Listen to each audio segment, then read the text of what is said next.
Football ಪಂದ್ಯ ನಡೆಯುತ್ತಿರುವ ಸಂದರ್ಭದಲ್ಲಿ ವೀಕ್ಷಣೆಗೆ ಬಂದಿದ್ದ ಎರಡು ತಂಡಗಳ ಬೆಂಬಲಿಗ ಗುಂಪಿನ ನಡುವೆ ಘರ್ಷಣೆ ಏರ್ಪಟ್ಟ ಘಟನೆ ಕೊಡಗು ಜಿಲ್ಲೆಯ ವಿರಾಜಪೇಟೆಯಲ್ಲಿ ಕಳೆದ ರಾತ್ರಿ ನಡೆಯಿತು. ವಿರಾಜಪೇಟೆ ನಗರದ ತಾಲೂಕು ಮೈದಾನದಲ್ಲಿ ಕಂಠಗ ಗ್ರಾಮ ಆಟಗಾರರು ಹಾಗೂ ಕೇರಳ ರಾಜ್ಯದ ಆಟಗಾರರ ನಡುವೆ ಕಳೆದ 3 ಫುಟ್ಬಾಲ್ ಪಂದ್ಯ ದಿನಗಳಿಂದ ನಡೀತಾ ಇತ್ತು. ಭಾನುವಾರ ರಾತ್ರಿ ಹೊನಲು ಬೆಳಕಿನಲ್ಲಿ ಸೆಮಿಫೈನಲ್ ಪಂದ್ಯ ನಡೆಯುತ್ತಿದ್ದ ವೇಳೆ ಗ್ಯಾಲರಿಯಲ್ಲಿ ಕುಳಿತು ಪ್ರದರ್ಶನ ಎರಡು ತಂಡದ ಆಟಗಾರ ಶಿಳ್ಳೆ ಚಪ್ಪಾಳೆಗಳಿಂದ ಹೊರಿದುಂಬಿಸ್ತಾ ಇದ್ರು. ಈ ನಡುವೆ ಕೆಲವು ಕೇರಳ ಗೆಲುವು ಸಾಧಿಸುತ್ತೆ ಅಂತ, ಇನ್ನು ಕೆಲವರು ಕೊಡಗಿನ ಕಂಠಗ ಗ್ರಾಮದ ಆಟಗಾರರೇ ಗೆಲುವು ಸಾಧಿಸುತ್ತಾರೆ ಅಂತ ಚೀರತೊಡಗಿದ್ರು. ಹೀಗಿರುವಾಗ ಇಬ್ಬರ ನಡುವೆ ಗಲಾಟೆ ಏರ್ಪಟ್ಟಿದೆ. ಕೊನೆಗೆ ರೊಚ್ಚಿಗೆದ್ದು ಎರಡೂ ಗುಂಪಿನವರು ಕುರ್ಚಿ ಎಸೆದಾಡಿದ್ದಾರೆ. ಆಗಮಿಸಿ ಎರಡೂ ಗುಂಪನ್ನ ಚದುರಿಸಿ ಪರಿಸ್ಥಿತಿಯನ್ನು ಹತೋಟಿಗೆ ತಂದಿದ್ದಾರೆ. ಬಳಿಕ ಫೈನಲ್ ಪಂದ್ಯಕ್ಕೆ ಅವಕಾಶ ಮಾಡಿಕೊಟ್ಟಿದ್ದಾರೆ. ದಿಢೀರ್ ಈ ಬೆಳವಣಿಗೆಯಿಂದ ವಿರಾಜಪೇಟೆ ನಗರದ ನಾಗರಿಕರು ಆತಂಕಕ್ಕೆ ಒಳಗಾಗಿದ್ದಂತೂ ನಿಜ.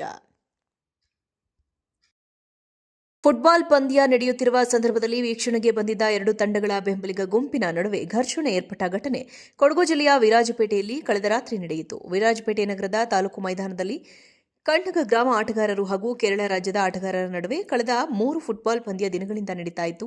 ಭಾನುವಾರ ರಾತ್ರಿ ಹೊನಲು ಬೆಳಕಿನಲ್ಲಿ ಸೆಮಿಫೈನಲ್ ಪಂದ್ಯ ನಡೆಯುತ್ತಿದ್ದ ವೇಳೆ ಗ್ಯಾಲರಿಯಲ್ಲಿ ಕುಳಿತು ಪ್ರದರ್ಶನ ಎರಡು ತಂಡದ ಆಟಗಾರ ಶಿಳ್ಳೆ ಚಪ್ಪಾಳೆಗಳಿಂದ ಹೊರಿದುಂಬಿಸ್ತಾ ಇದ್ರು.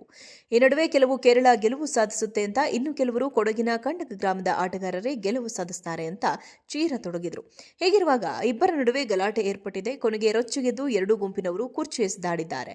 ಆಗಮಿಸಿ ಎರಡೂ ಗುಂಪನ್ನ ಚದುರಿಸಿ ಪರಿಸ್ಥಿತಿಯನ್ನು ಹತೋಟಿಗೆ ತಂದಿದ್ದಾರೆ. ಬಳಿಕ ಫೈನಲ್ ಪಂದ್ಯಕ್ಕೆ ಅವಕಾಶ ಮಾಡಿಕೊಟ್ಟಿದ್ದಾರೆ. ದಿಢೀರ್ ಈ ಬೆಳವಣಿಗೆಯಿಂದ ವಿರಾಜಪೇಟೆ ನಗರದ ನಾಗರಿಕರು ಆತಂಕಕ್ಕೆ ಒಳಗಾಗಿದ್ದಂತೂ ನಿಜ. ಫುಟ್ಬಾಲ್ ಪಂದ್ಯ ನಡೆಯುತ್ತಿರುವ ಸಂದರ್ಭದಲ್ಲಿ ವೀಕ್ಷಣೆಗೆ ಬಂದಿದ್ದ ಎರಡು ತಂಡಗಳ ಬೆಂಬಲಿಗ ಗುಂಪಿನ ನಡುವೆ ಘರ್ಷಣೆ ಏರ್ಪಟ್ಟ ಘಟನೆ ಕೊಡಗು ಜಿಲ್ಲೆಯ ವಿರಾಜಪೇಟೆಯಲ್ಲಿ ಕಳೆದ ರಾತ್ರಿ ನಡೆಯಿತು. ವಿರಾಜಪೇಟೆ ನಗರದ ತಾಲೂಕು ಮೈದಾನದಲ್ಲಿ ಕಂಠಗ ಗ್ರಾಮ ಆಟಗಾರರು ಹಾಗೂ ಕೇರಳ ರಾಜ್ಯದ ಆಟಗಾರರ ನಡುವೆ ಕಳೆದ 3 ಫುಟ್ಬಾಲ್ ಪಂದ್ಯ ದಿನಗಳಿಂದ ನಡೀತಾ ಇತ್ತು. ಭಾನುವಾರ ರಾತ್ರಿ ಹೊನಲು ಬೆಳಕಿನಲ್ಲಿ ಸೆಮಿಫೈನಲ್ ಪಂದ್ಯ ನಡೆಯುತ್ತಿದ್ದ ವೇಳೆ ಗ್ಯಾಲರಿಯಲ್ಲಿ ಕುಳಿತು ಪ್ರದರ್ಶನ ಎರಡು ತಂಡದ ಆಟಗಾರ ಶಿಳ್ಳೆ ಚಪ್ಪಾಳೆಗಳಿಂದ ಹೊರಿದುಂಬಿಸ್ತಾ ಇದ್ರು. ಈ ನಡುವೆ ಕೆಲವು ಕೇರಳ ಗೆಲುವು ಸಾಧಿಸುತ್ತೆ ಅಂತ, ಇನ್ನು ಕೆಲವರು ಕೊಡಗಿನ ಕಂಠಗ ಗ್ರಾಮದ ಆಟಗಾರರೇ ಗೆಲುವು ಸಾಧಿಸುತ್ತಾರೆ ಅಂತ ಚೀರತೊಡಗಿದ್ರು. ಹೀಗಿರುವಾಗ ಇಬ್ಬರ ನಡುವೆ ಗಲಾಟೆ ಏರ್ಪಟ್ಟಿದೆ. ಕೊನೆಗೆ ರೊಚ್ಚಿಗೆದ್ದು ಎರಡೂ ಗುಂಪಿನವರು ಕುರ್ಚಿ ಎಸೆದಾಡಿದ್ದಾರೆ. ಆಗಮಿಸಿ ಎರಡೂ ಗುಂಪನ್ನ ಚದುರಿಸಿ ಪರಿಸ್ಥಿತಿಯನ್ನು ಹತೋಟಿಗೆ ತಂದಿದ್ದಾರೆ. ಬಳಿಕ ಫೈನಲ್ ಪಂದ್ಯಕ್ಕೆ ಅವಕಾಶ ಮಾಡಿಕೊಟ್ಟಿದ್ದಾರೆ. ದಿಢೀರ್ ಈ ಬೆಳವಣಿಗೆಯಿಂದ ವಿರಾಜಪೇಟೆ ನಗರದ ನಾಗರಿಕರು ಆತಂಕಕ್ಕೆ ಒಳಗಾಗಿದ್ದಂತೂ ನಿಜ. ಫುಟ್ಬಾಲ್ ಪಂದ್ಯ ನಡೆಯುತ್ತಿರುವ ಸಂದರ್ಭದಲ್ಲಿ ವೀಕ್ಷಣೆಗೆ ಬಂದಿದ್ದ ಎರಡು ತಂಡಗಳ ಬೆಂಬಲಿಗ ಗುಂಪಿನ ನಡುವೆ ಘರ್ಷಣೆ ಏರ್ಪಟ್ಟ ಘಟನೆ ಕೊಡಗು ಜಿಲ್ಲೆಯ ವಿರಾಜಪೇಟೆಯಲ್ಲಿ ಕಳೆದ ರಾತ್ರಿ ನಡೆಯಿತು. ವಿರಾಜಪೇಟೆ ನಗರದ ತಾಲೂಕು ಮೈದಾನದಲ್ಲಿ ಕಂಠಗ ಗ್ರಾಮ ಆಟಗಾರರು ಹಾಗೂ ಕೇರಳ ರಾಜ್ಯದ ಆಟಗಾರರ ನಡುವೆ ಕಳೆದ 3 ಫುಟ್ಬಾಲ್ ಪಂದ್ಯ ದಿನಗಳಿಂದ ನಡೀತಾ ಇತ್ತು. ಭಾನುವಾರ ರಾತ್ರಿ ಹೊನಲು ಬೆಳಕಿನಲ್ಲಿ ಸೆಮಿಫೈನಲ್ ಪಂದ್ಯ ನಡೆಯುತ್ತಿದ್ದ ವೇಳೆ ಗ್ಯಾಲರಿಯಲ್ಲಿ ಕುಳಿತು ಪ್ರದರ್ಶನ ಎರಡು ತಂಡದ ಆಟಗಾರ ಶಿಳ್ಳೆ ಚಪ್ಪಾಳೆಗಳಿಂದ ಹೊರಿದುಂಬಿಸ್ತಾ ಇದ್ರು.